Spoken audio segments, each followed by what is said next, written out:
And so, Madam Mute yourself, President, folks. Madam President, go for it. Yes. There's our bell. All right, everyone, this is exciting. We're having a meeting tonight, and you know, we haven't had enough meetings in our life. I'm on my fourth one today. I bet you more of you have been on more than you can imagine Zoom meetings, but thank God for Zoom. I love Zoom. We had our board meeting last night, so get ready for the ride, as Rudy said. We're going to have a wonderful year ahead. I guess I should only talk about 2 months because that'll put us up to November and December, and then we'll be ready for the holidays. Karen is talking a little bit about needing some more information for the newsletter. So be sure you send her any photos of anything that you're doing that allows us to say that the world is going to be a better place because of Rotary. So send her things, and she's going to be doing a monthly newsletter. I thought it was going to be every 2 months, but now it's going to be a monthly. And then David and I had a meeting today putting together the program for this Saturday coming up. And as you know, the Rotary E-Club of World Peace is a co-sponsor of the 75th anniversary. And we put together this beautiful little program showing how Rotary was at the UN when it started. And so I'm really looking forward to Saturday night. Those of you who haven't signed up, it's just go to unasb.org and join us. Okay, Rudy, you want to do roll call? I will give it a whirl. So you see Karen over here is flying the dove behind her. And Peggy is got the windmills, doing well up there. So good to see you. Sala, great to see you. And Brian is keeping Ojai peaceful.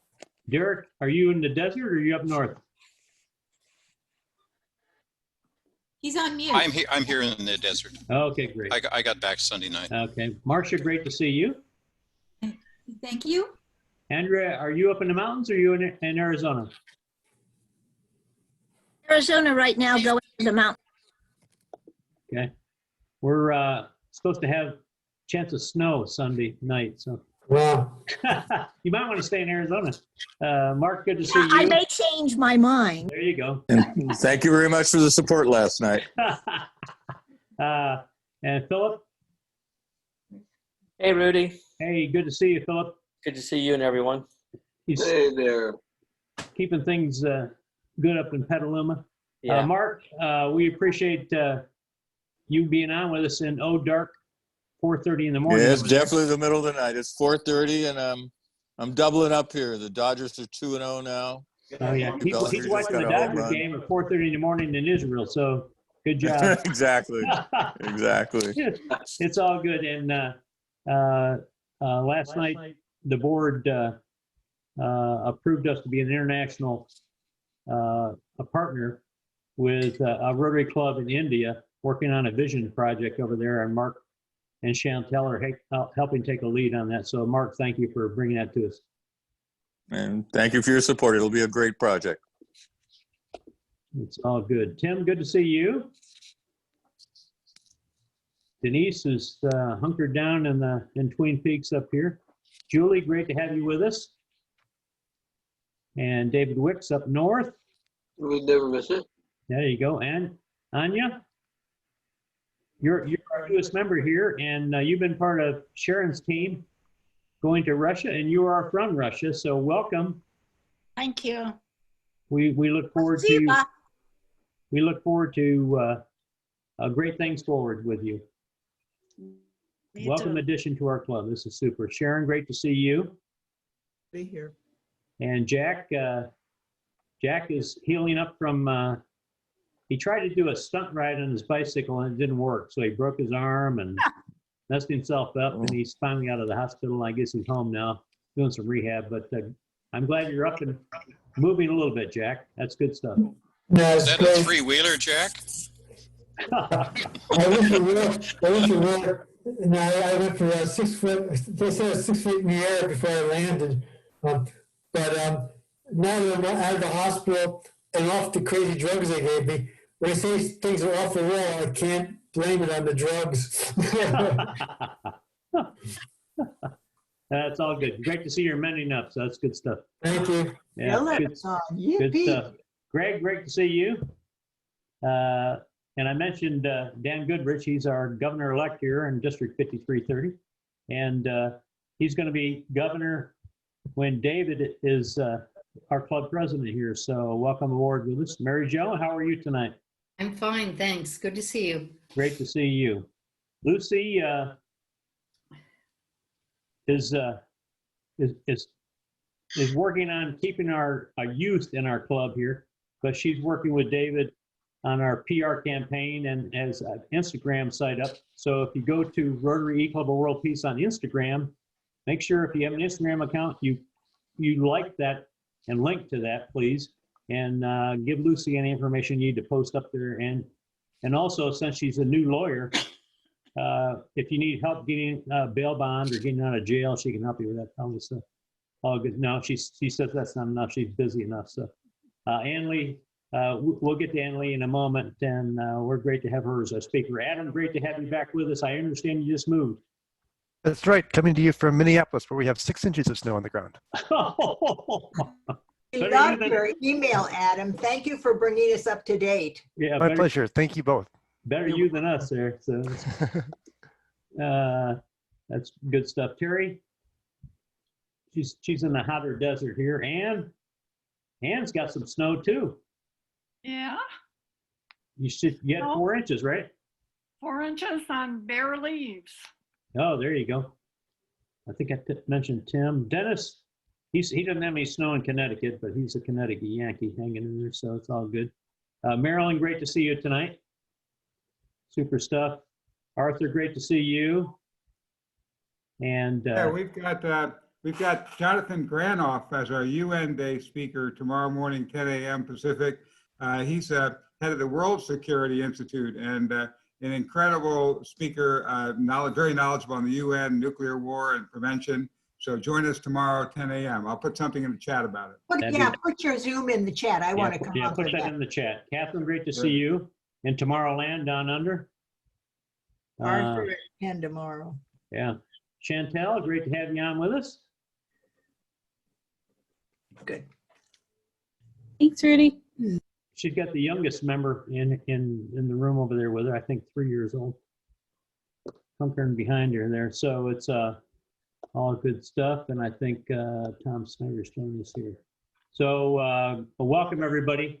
Don't forget Philip. Did you do Philip? I did Philip, yeah. Oh, yay. I love that guy. I don't think I missed anybody. Good. So it's all good. Raise your hand. How could you miss Philip with that shirt on? Oh. Hey. Hey. Yeah, he's got the 60s look, so it's all good. That's all good. So yeah, we've got a bunch of events coming on this week, certainly because it's the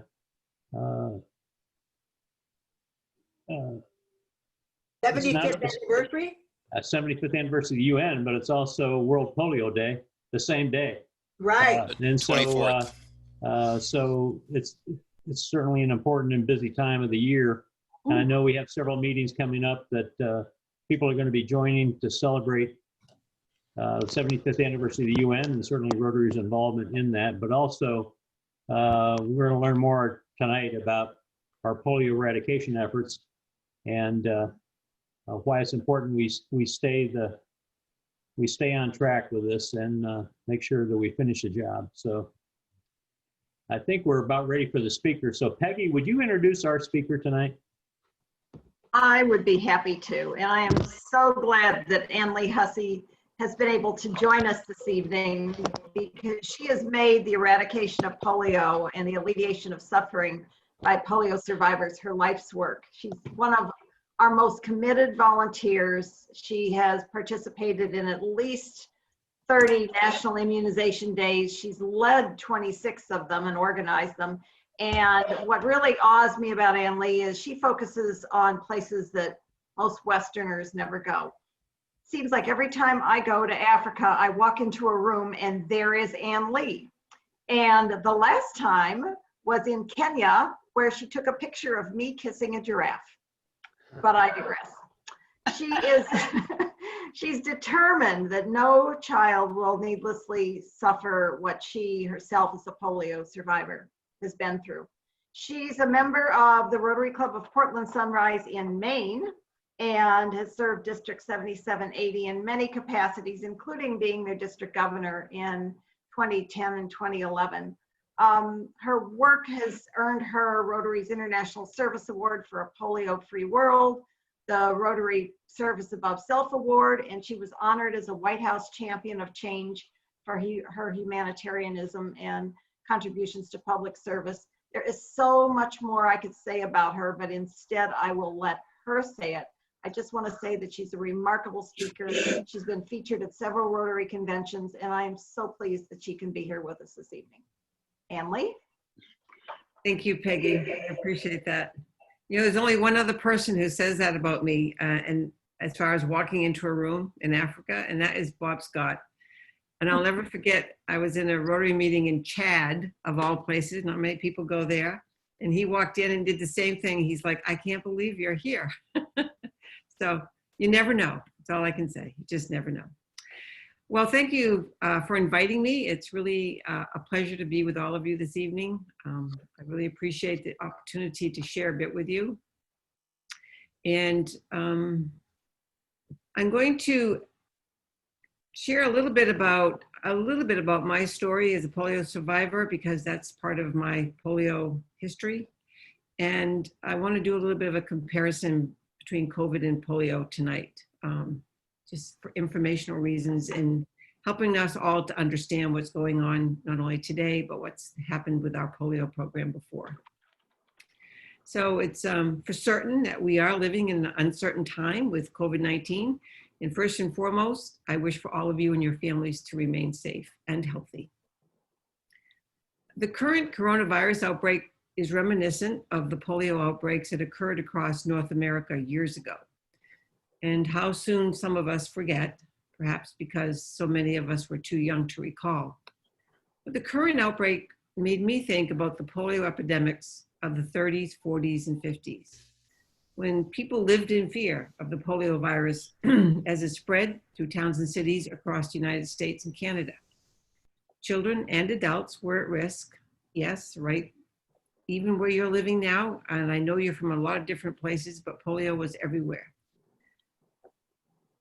People avoided public parks, playgrounds, swimming pools, and theaters were closed, and there were no large gatherings being held during an epidemic.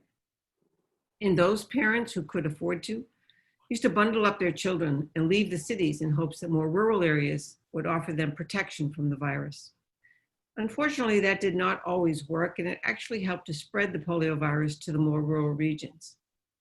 No one knew when polio would strike, who it would attack, or how to stop it.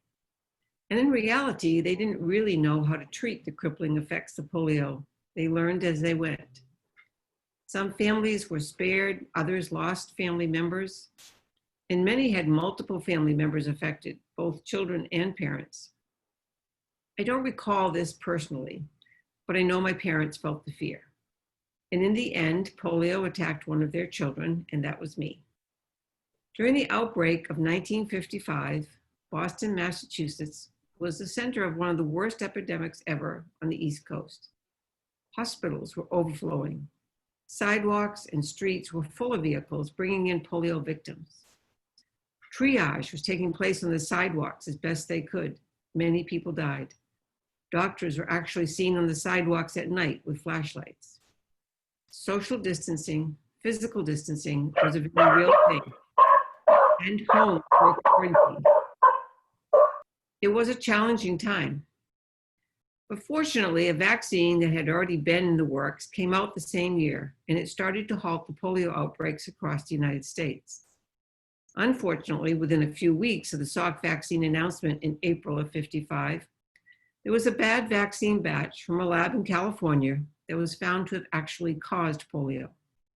Now, the vaccine that Salk developed was good, it was effective, and it was safe.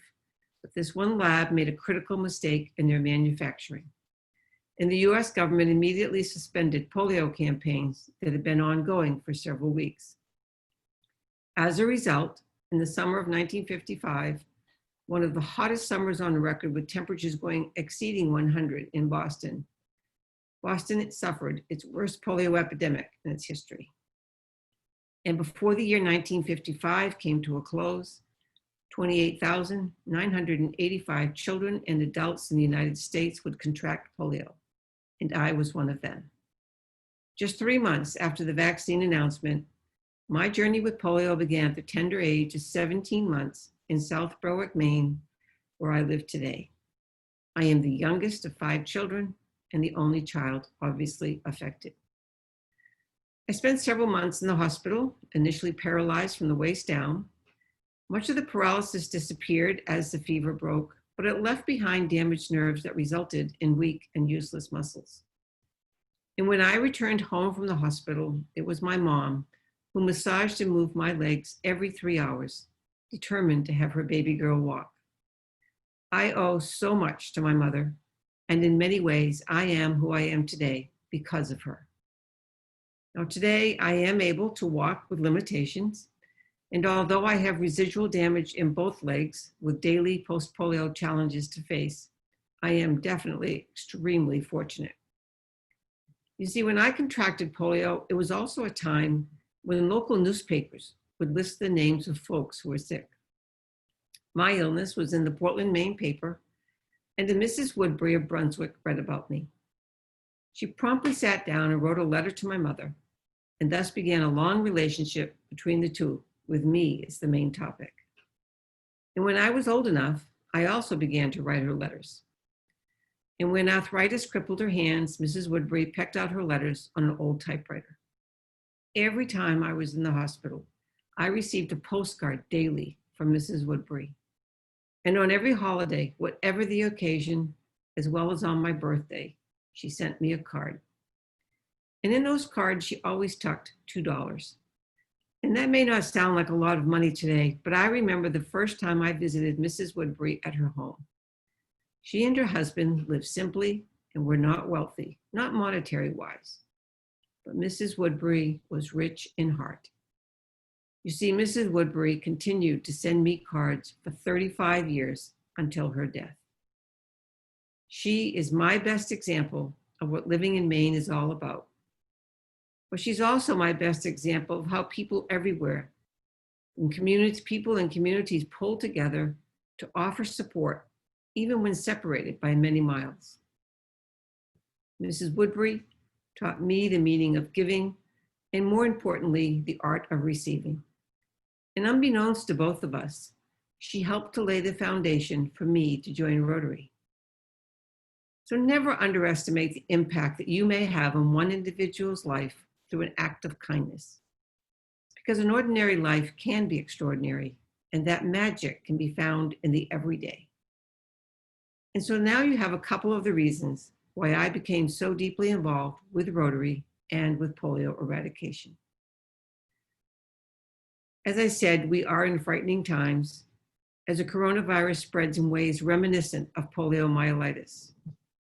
But it's instructive for all of us to remember what it has taken to nearly eradicate polio, and a reminder of what we can do when we're faced with a common enemy.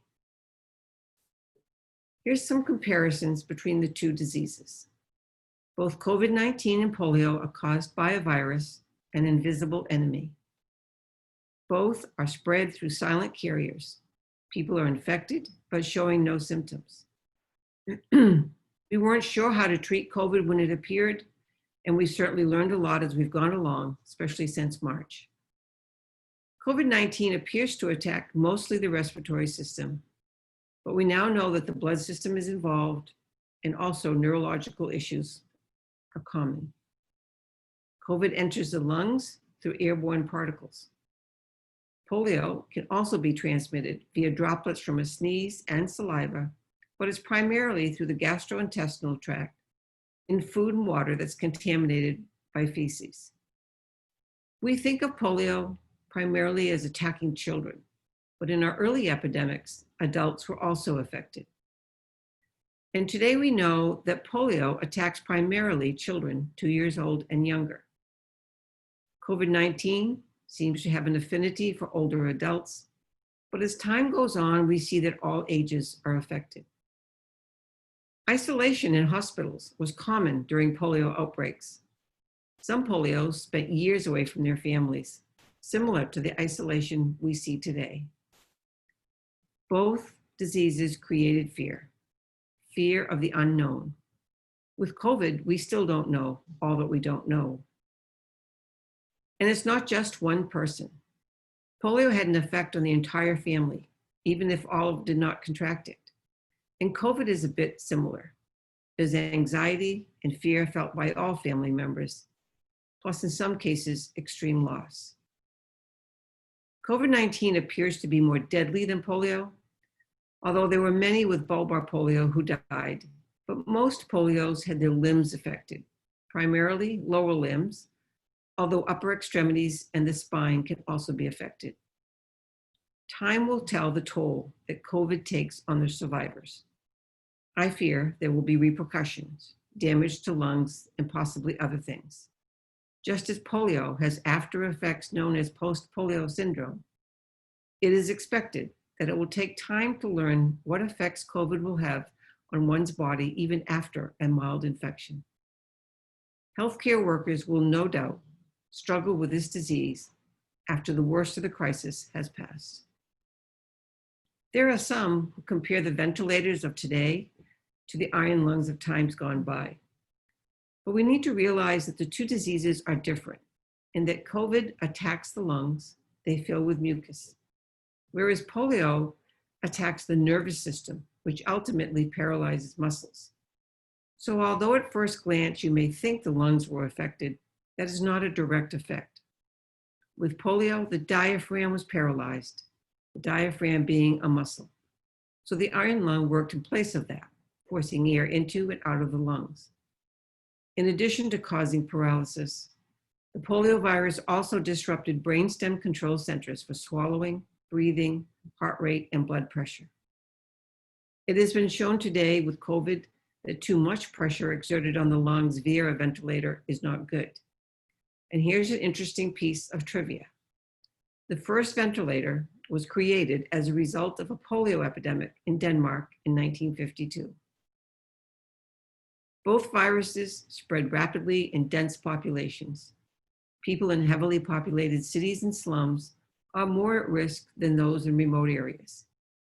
However, if the virus, either one of them, reaches a remote area, it will spread quickly. Both diseases test healthcare workers to limits unseen previously, bringing out the best in all, creating heroes. And just as there was no vaccine available during the outbreaks of polio in North America, there is no vaccine available today for COVID. This is a reminder that there are people still living in iron lungs today. Others are on respirators for at least a good portion of their day.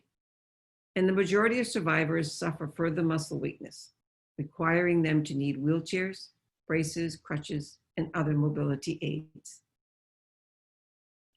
We should never lose sight that it was Rotary who first dreamed of a world without polio. And it was our insistence and resolve that led in 1988 to the World Health Assembly adopting a resolution for the worldwide eradication of polio. It marked the launch of the Global Polio Eradication Initiative, spearheaded by national governments, Centers for Disease Control, Rotary International, the World Health Organization, and UNICEF.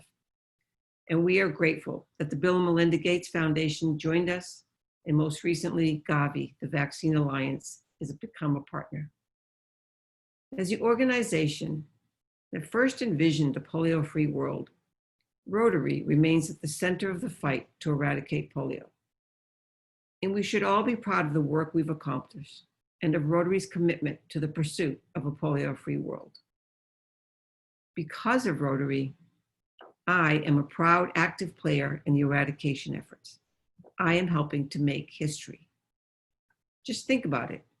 How powerful an idea, how powerful a story, the eradication of a human disease. What is the value of participating in the largest ever private public health initiative that has gained the support of 200 nations and those powerful partners that I just mentioned? That value is priceless. Our polio program has come so far, and yes, we'll have challenges yet to face. The Global Polio Eradication Initiative will remain the standard against all future multilateral public-private partnerships. It is the largest peacetime movement in history. And it's the second time ever only that human dedication and ingenuity has brought the scourge of a disease to the brink of extinction. In a world, especially today, that's fraught with dissension and folly, our success shines and proves that we can work together across borders for the benefit of all. Our common future is at stake. Rotary's future is at stake, and we all have a role to play. Remember, the COVID-19 outbreak will create a bit of a setback in our polio program temporarily. And we are now starting to see a rise in polio cases due to the pause in the eradication efforts. But with big problems come big opportunities, and we just need to seize the moment. Even though our campaigns were on pause, throughout that time, extensive planning was ongoing. The campaigns are now back up and running.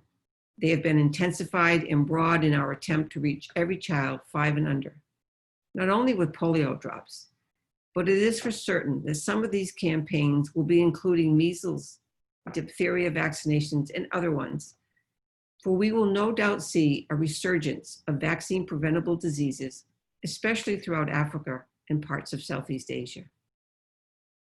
Once again, it will be the children who are affected, maybe not directly from COVID-19, but from all the other viruses lurking amongst an unvaccinated population.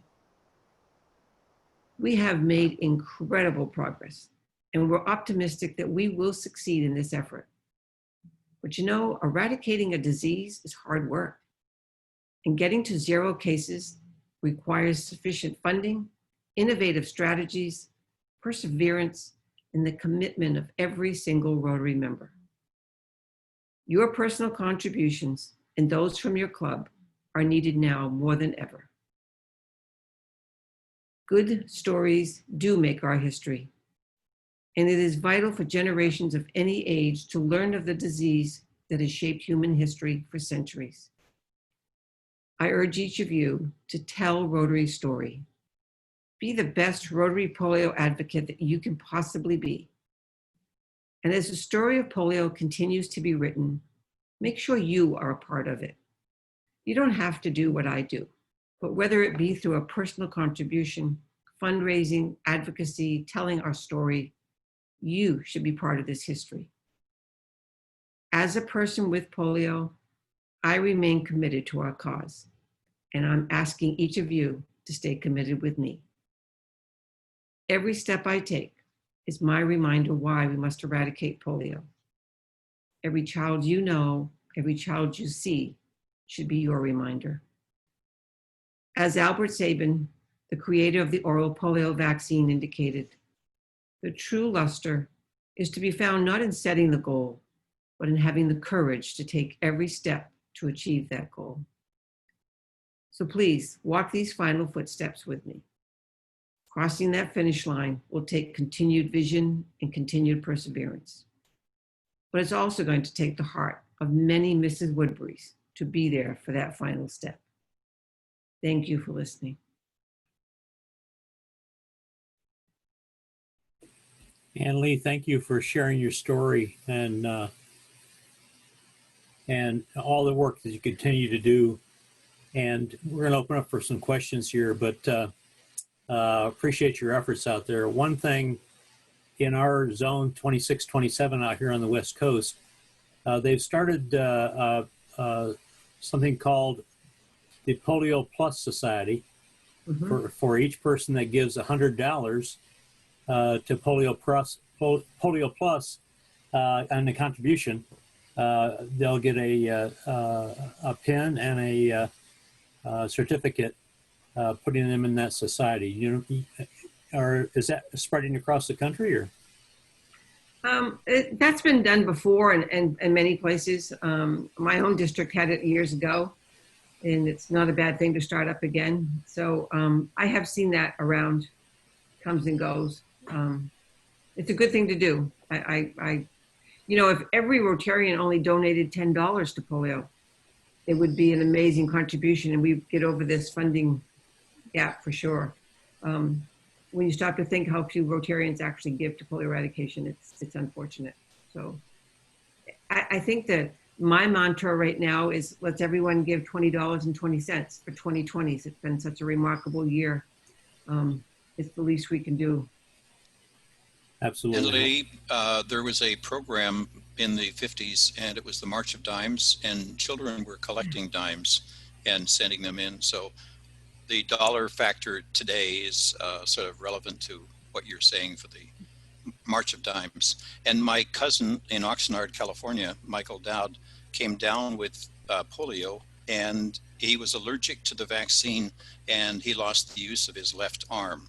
And he also had to have special surgery so that he could walk again. And Mike was born in 1955, and he just died here in 2011 or 2017. So, but that was touching close to my family. Yeah, I can see how it would have been. Yep. You know, the March of Dimes was a remarkable organization. You know, it's really the first one that introduced philanthropy and fundraising, volunteerism to the United States in a big way. And the March of Dimes, my mom actually beat the streets for the March of Dimes because she would, having a daughter that was a polio survivor.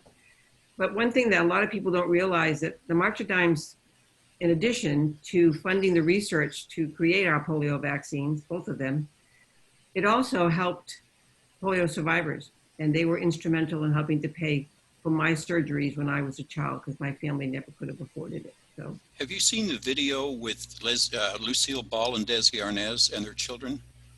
And they made the plea in the mid-50s. And I've got that video. If you haven't got it, I can pass it on to you. I wish you would. I don't think I do. I don't think I've seen that. No, one. it's a spectacular one. And then Howard Keel was an old movie actor, and he's also in that presentation as well. I would like to see it if you would share. Okay, well, I'll make sure that you get it. Okay. Thanks, Derek. Jack, you want to unmute yourself there? You got a question? Hi, Lee. I have three related questions.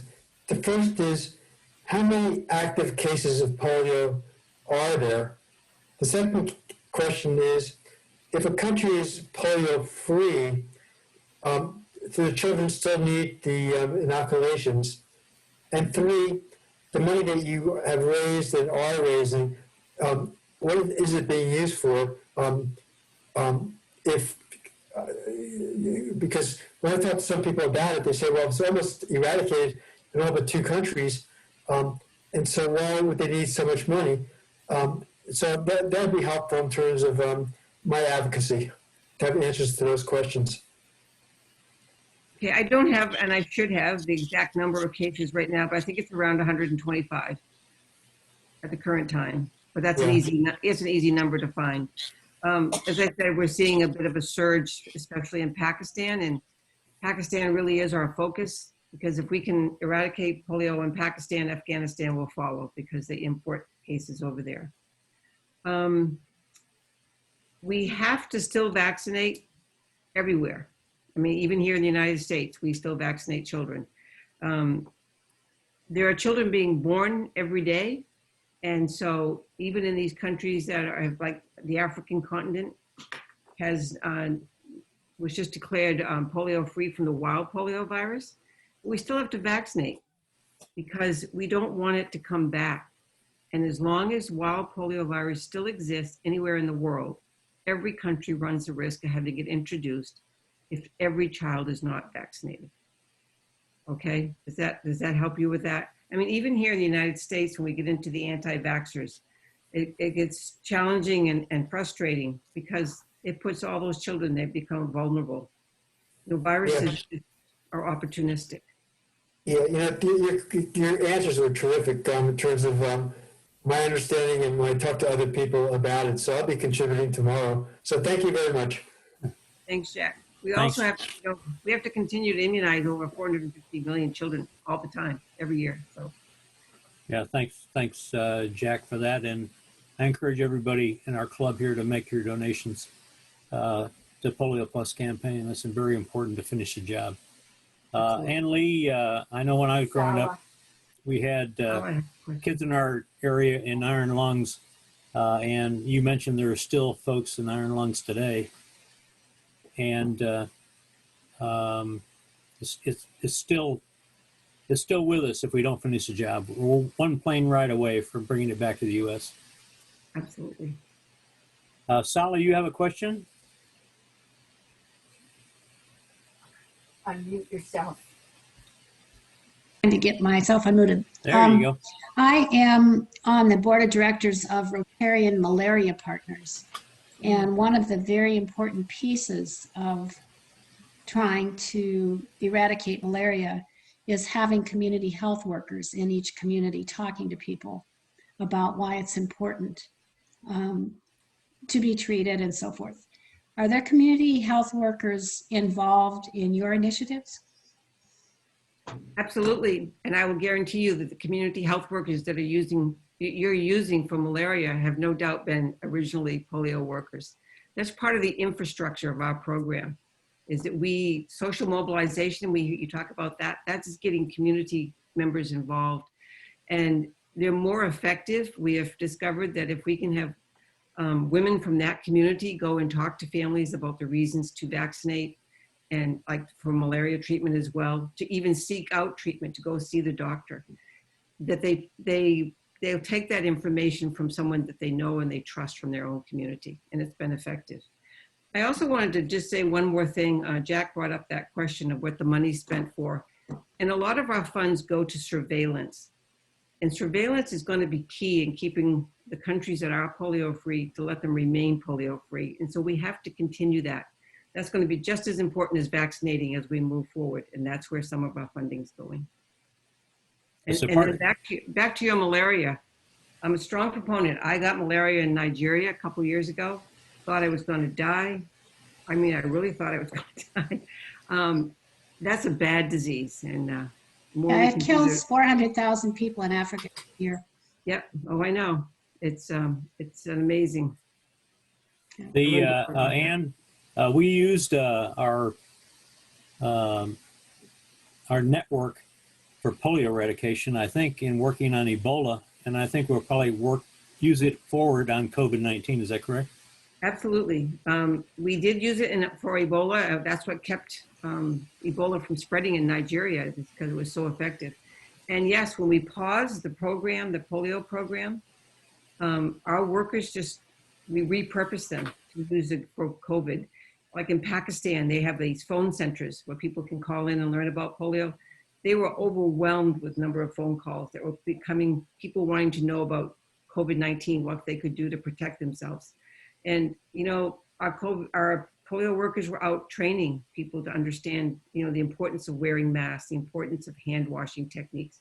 Something that simple as hand washing is really important. And they did a lot of that in Pakistan, Afghanistan, Nigeria.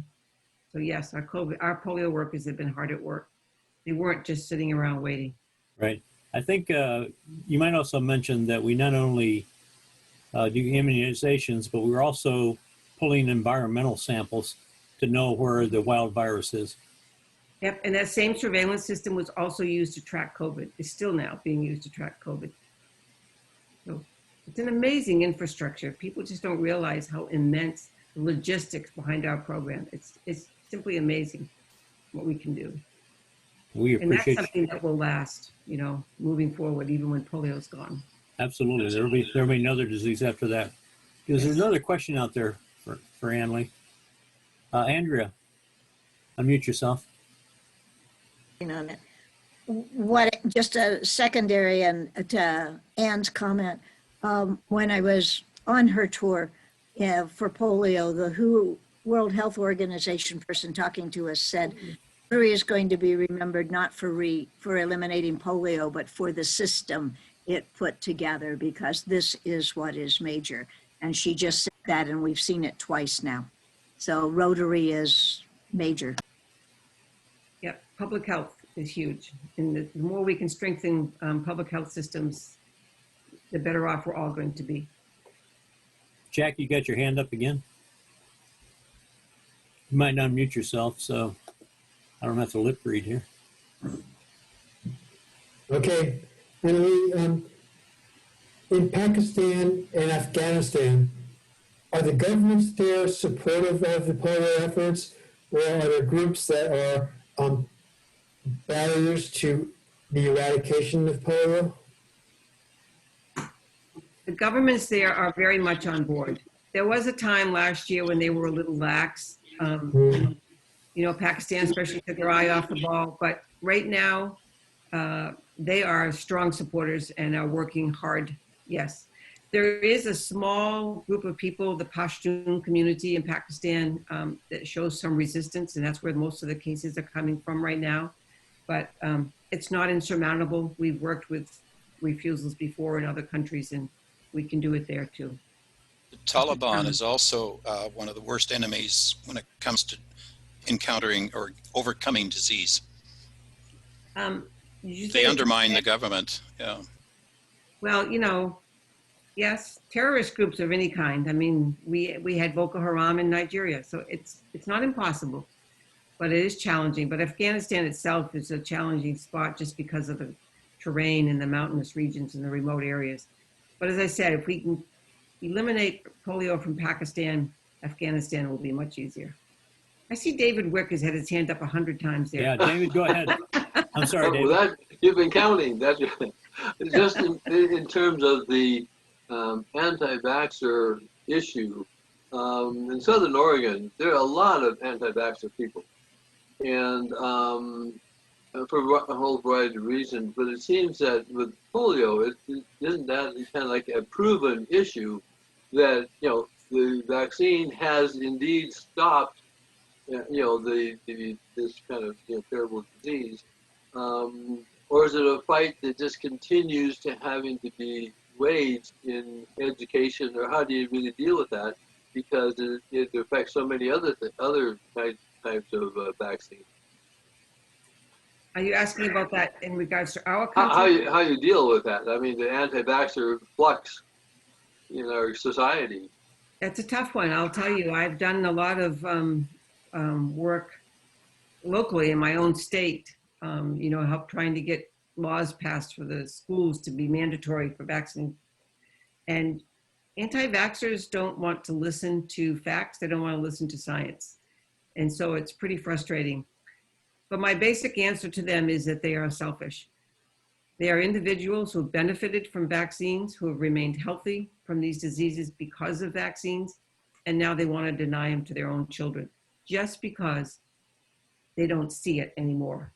So I would just love to take them overseas with me, let them see what a measles outbreak is like. Let me show them the fear on the faces of these mothers when they don't have the vaccinations and they know what will happen to their child. The more that we see of this pushback, like in North America, the more cases you're going to start to see of these diseases coming back. And I specify measles because that seems to be the one that's already whooping cough. And my other question I ask them is, what are you going to say when your little boy dies and your little girl says, Mom, what happened when she grows up? Why didn't you could have saved him? You know, those are the kind of questions. Or why did I have to become deaf from measles when you could have vaccinated me? Those are the questions that parents have to start thinking about because it's a very real situation.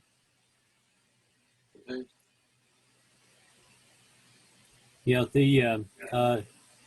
Mary Jo, go ahead. Unmute yourself, please. So, thank you very much. Actually, I was very moved by your story and I learned so much. I didn't associate polio with virus, so that's how ignorant I was. This whole analogy was an eye-opener for me. I actually know people who avoid vaccines. And I want to know, is there any kernel of truth to the risks of vaccines? What is the source of this? Is it complete fake news, or could you explain like what happened to launch this movement against vaccines? Well, I mean, there's a risk with anything. You could take an aspirin tonight and have a reaction. I mean, you know, any kind of medication, any kind of medical intervention that you might go to the hospital for. There's no guarantee in life. You could eat a certain food tonight and have a terrible reaction. That's life, okay? But the chances are really minimal. And really, the anti-vaxxer thing started with that physician in England years ago, who just created this false rumor that these vaccines caused autism. That's And, it. you know, and then it went off from there. And the internet is as you know, is a great place to spread not only truth, but to spread lies, and falsehoods seem to carry further than the truth does sometimes. And so it's really hard to bring all that back in. You can go online, you can find everything that will convince you not to take a vaccine. At least it will convince some people. It's overwhelming, to be honest with you, how people, and what really gets me is sometimes they're educated people, and I don't understand that either. It just, there's no truth. I mean, like I said, there is a chance your child will have a reaction. There's no guarantee, but the benefit, and that's the other thing people don't understand, the benefit to the greater whole that comes from doing vaccinations is just, you know, it's priceless. Yeah. It's how we all stay healthy.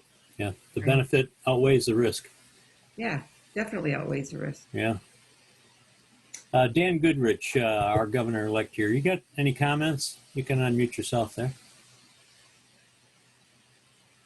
You know, I've heard Annalise speak a few times, and every time I hear her speak, it always touches my heart.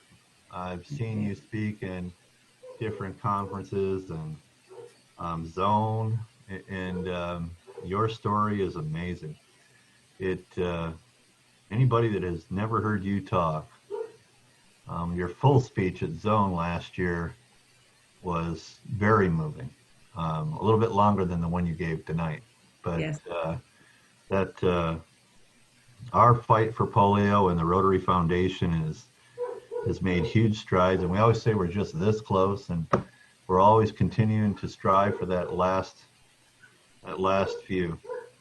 This group right here, I believe, has a lot more impact in that world than probably Rotary International itself. I know that Rotary International works hard, but when you get a bunch of peace builders together and you get them from all around the country, I think we can actually sit down as people instead of politicians and government leaders, and we actually have a lot better chance of making things happen. So I applaud you for all you're doing, Annalee, and I applaud this group for all they do. And every time I come to this meeting, I think it's about the third time I visit your club, Rudy. I'm amazed by the backgrounds of the diversity and the different things that are going on with this group. So it's quite fabulous and quite in awe. I'm always in awe. So thank you. You're welcome. Barbara? Thank you, Dan. I appreciate your words. But I wanted to tell Annie that the thing that I was a little girl, my mother wouldn't let us go swimming. We couldn't go to church. I mean, we were so restricted because we had no clue how you got polio. Do they have any idea how you catch polio other than the fact that what you shared earlier, is it airborne? I'm just curious. It's a virus. So yes, it's a virus, but as I said, it can be airborne, but it can also, polio comes through the gastrointestinal tract. So that's how you become infected. It has to go into your system and it will replicate in the gut. And in most cases, it will just be excreted in the feces. But in 1 out of every 200, it stays in the body, it mutates, it attacks the nervous system, and then it goes from there. So it's a virus, you know, it's like a common cold. Viruses are out there. You can catch them. Well, I'm from San Diego, and it's almost like we have a statue to Dr. Salk because he never took any money for his development of the Salk vaccine. And so he's always been one of my heroes, and saving you. Yeah. There are Salk heroes. was a hero. He never took anything. Mm-hmm. I thought that was amazing because, again, it was for the greater good. I mean, That's what he said. And he would say that whenever we'd meet him, he'd say, I have to get rid of polio. I don't need money. I need to make sure our world is safe. And that's why, Dan, I really appreciated your words, because that's what we are. We're active peacemakers in this club, and we all are working to make peace on our planet. Thank you, Anne. Again, your words were so meaningful tonight. Thank you. Thank you. I hope when the COVID vaccine comes out, that it's also affordable. It would be nice if they followed in Salk's footsteps, wouldn't it? Wouldn't that be nice? Yeah. Yeah. Rudy, just one short comment. I think you and I talked one time, one of the problems that we have in the United States with polio is that it's not in our face, but in third world countries, it's ever present. So somehow we need to educate people here of the fact that polio is still something that has not been overcome. Right, and then that's why we need more Ann Lees out there that are talking about this every day, because we have polio survivors, and they have certainly post-polio syndrome, but it's important for them to continue to share their story out in the public, more than just our Rotary Club here, that help spread the word. Reach out to your I agree that interact students, elementary students. I had a little boy here at the age of 8, was a Paul Harris Fellow because I talked to him over coffee one morning, showed him pictures, and he decided he was going to fundraise to help the children. And he raised $1,000 within 9 months. Wow. Oh, wow. Yeah, because that's going to be my comment, where I suspect most people under 50, polio just wasn't part of their experience. So when you talk about polio, and so sort of a question, does it even resonate with them because they didn't grow up with it? No, but that's why you have to tell the story. You have to tell the story. One of my fears is that we seem to have a younger generation now that are not vaccinating their children as well. So I certainly hope that, we can get the message out for the importance of that. There's a growing number of children that are no longer getting vaccinated, and they're receptive at that point, right? So that's the other importance. That's where I think maybe, Derek, we have a good opportunity to keep us aware in the United States. I want to thank Adam for putting in the website where we can go and see how the White House honored you, Ann. Thank you, Adam. Oh, thank you. Thanks. Wow. That's our Adam. He knows what's going on, Thank you, Adam. You can't hide from Adam. Well, we don't want to hide from Adam. We want right. to. And yes. I was wondering if there was anything that we could do. I'm muted. Yeah, unmute yourself there. If there's anything that we could do to publicize something on TV, online, wherever, about vaccinating and about donating and all of that. Absolutely. I think Rotarians should be, doing that in their communities, helping the local health workers promote vaccines at school. I don't see why not. And you can get a lot, Rotary has a lot of good PR pieces on their website that you can use for print or TV or radio, whichever you're deciding to try to do, social media. So yes, get the word out. It's really important, especially this week, World Polio Week. Exactly. And Peggy just posted up there, go to endpolio.org. And go ahead. Girl, Peggy. and make your and make your contribution. And I know our club members will be committed to that in helping the process here, but we need to all spread the word and figure out how we take your message and spread it outside of Rotary, Hanley. Yeah. I think that's the power. How do we, and together we need to spread your message outside of Rotary. Just remember, a healthy world is a peaceful world. Exactly. Go beyond preaching to the choir. There we go. I know. So, Eric, you're going to share the Desi Arnaz and Lucy video with all of us? Yes, I'll get that. There's the one with Howard Keel as well, so I'll have to dig that up. I've got the thing on Okay, video. that sounds Yeah. wonderful. Yeah. But in my 5th grade class, I had a girl who had polio, and her mother didn't do what your mother did, and we helped her a lot because she really couldn't walk. And I think those are the stories we have to tell. You can't just assume that because you got polio, you're going to be fine. And the post-polio syndrome was explained so carefully at our PETS program. I didn't realize there was a post-polio syndrome. I knew polio was there, but that post-polio sometimes is worse almost than the polio. Yeah, because, once you've overcome a disease once, to have it come back around is can be rather demoralizing. I bet. Yeah. Well, it's a sad time when you have these stories that are repeated because people aren't taking advantage of what we know. True. Rudy, are we almost over for our program? Because it's a beautiful program you presented tonight. I tell you, I could listen to you for a longer time. Your stories are so real, and you're a victim. You know, you were a victim, and your beautiful mom and the wonderful lady who wrote you a birthday card every year with $2 in it. Those are the stories that make people remember what you're saying, and I appreciate you doing that. Thank you so much, Annie. Thank you. I have lots of stories. I bet you do. You should write a book, Anne. I need a ghostwriter. There you go. She's too big. We all do. Yeah.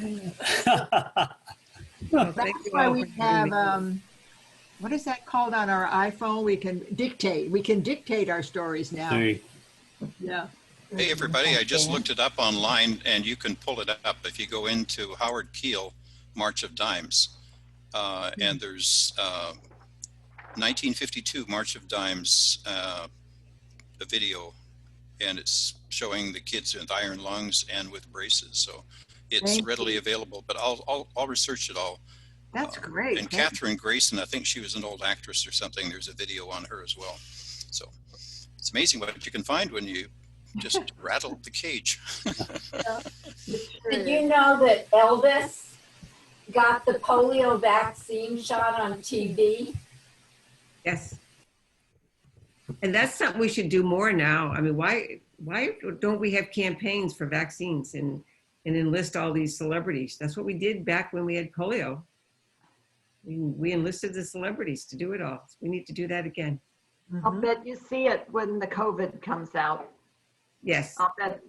I bet it happens. I hope so. I hope there's a surge in wanting to do vaccines in general. That's what I hope. Yeah.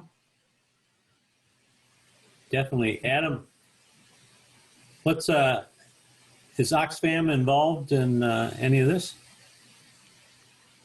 Not so much in polio. Other diseases, water, sanitation, nutrition, and advocacy for a more just world. Rotary's got polio so well covered, so we have to take on some other things. That's good. We appreciate that. I just pulled up the Lucille Ball, Desi Arnaz thing. It's available online too. All right, cool. So Thank everybody can pluck that out too.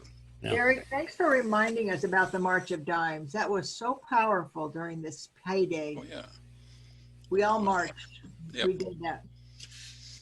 Thank you. Or when UNICEF, we used to collect for Halloween. Do you remember that? Yeah. Uh-huh. Yep. That's right. Now, did you get the address for that Lucille Ball and Desi Arnaz? And Yes. yeah, okay, and then you can pull them all up. You may have to pay to get them. I'm not sure, but I'm going to see if I can pull off what I have on one of my old computers. I put a free link in the chat, a Yeah. YouTube link. Yeah, Lucy put a link in the chat box. You know, we all have memories. Look at Terry Felix's post. She says she can remember getting the vaccine on a sugar cube. How many people, you know, we all have stories about polio, right? Yeah, we lined up at school. Right. Nobody Right. asked whether you're going to do it or not. You just took it. And aren't you glad you did? Yes. Well, what an evening. Beautiful program. Peggy, you introduced her like you knew her from your earliest days on the planet. She was fabulous. And I just can't thank you enough for bringing it back to our attention. So I'm going to go on endpolionow.org and do my 2020, $20.20. It'll be an honor to do that in honor of you. Thank you for your talk tonight. Thank you. Thank you, everyone. It was really nice to be with all of you. Thank you, Peggy, for the invite. Thanks, Ann Lee. Good to see you all. Yes, thank We you. look forward to seeing you in person here. Thanks so much. Hopefully soon. Hopefully soon. Stay well, everybody. Okay. Please. Good night. Stay well. Good night, everybody. Bye. Bye. Right. And who's Shalom in the from Holy Israel. Land? He's up at all hours. Shalom, Mark. Yeah. Good morning, and Ashkelon, Israel. Yeah, Take care. go back to sleep. And the World Series is all about Mookie Betts, 7-1. Take Oh, care. there you go. Well, right. with basketball, with the Lakers, and now with the Dodgers, LA is sort of riding the crest. Don't ignore the Rams. Don't ignore the Rams. Here we go. There you go. The Rams. Oh my gosh, we never get to see Mark Zober. Yeah. That's true. Well, I'm from Seattle, and so All right. I don't know if anybody watched the game on Sunday night, but they went 99 yards with a minute and a half to go to beat Minnesota. Oh. That's pretty exciting. Yep. Well, I was there with my family, so it was kind of special. Well, Mark, say hi to Marilyn for us. We'll do that. Take care. All right. Thanks again. All right. Thank you. You guys take care. Catherine's And gonna thank teach you for the me how to do connection something. with India. Yeah. Okay, Catherine, teach me how to do it. Rudy, can we just stay on a minute, please? Sure. She's gonna teach me how to do that background thing. No,